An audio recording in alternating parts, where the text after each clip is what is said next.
यानंतर विश्वसनीय सूत्रांकडून एक अत्यंत महत्त्वाची बातमी येते। सातारा वादाप्रकरणी मुख्यमंत्री आणि उपमुख्यमंत्र्यांमध्ये चर्चा होतीये। दोघांमध्ये या वादाप्रकरणी लवकरच बैठक होणार आहे। दोन्ही पक्षात समन्वय राहावा यासाठी हालचाली सुरू आहेत अशी माहिती विश्वसनीय सूत्रांनी दिली। दरम्यान शिंदेंनी साताऱ्यामध्ये जयकुमार गोरेंच्या वर्तनावर नाराजी व्यक्त केली। मुख्यमंत्र्यांनी पायऱ्यांवरील आंदोलनाबाबत नाराजी नोंदवली। दोन्ही बाजूने मुख्यमंत्री आणि उपमुख्यमंत्र्यांकडून नाराजी व्यक्त करण्यात आलेली आहे। फडणवीसांनी शिंदे सेनेच्या आंदोलनावर नाराजी व्यक्त केली आहे, तर उपमुख्यमंत्री एकनाथ शिंदे यांनी जयकुमार गोरेंच्या वर्तनावर नाराजी व्यक्त केली। अपडेट्स घेऊयात आमचे प्रतिनिधी सूरज मसूरकर यांच्याकडून।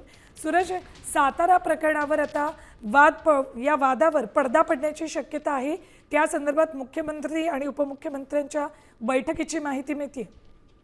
निश्चितच सुवर्ण जे काही घडामोडी घडल्या आज विधानभवनामध्ये शिंदेच्या शिवसेनेने पायऱ्यांवरती आंदोलन केलं आणि त्यावरती मुख्यमंत्र्यांनी शिंदेंना फोन करत नाराजी व्यक्त केली की पायऱ्यांवरती आंदोलन करणं हे योग्य ठरतं का, तर त्यावरती रिप्लाय म्हणून। सूरज, तुमचा आवाज आमच्यापर्यंत येत नाहीये। धन्यवाद संपूर्ण माहितीसाठी। तर साताऱ्याच्या वादावर पडदा पडण्यासाठी म्हणूनच मुख्यमंत्री आणि उपमुख्यमंत्र्यांमध्ये बैठक होणार आहे।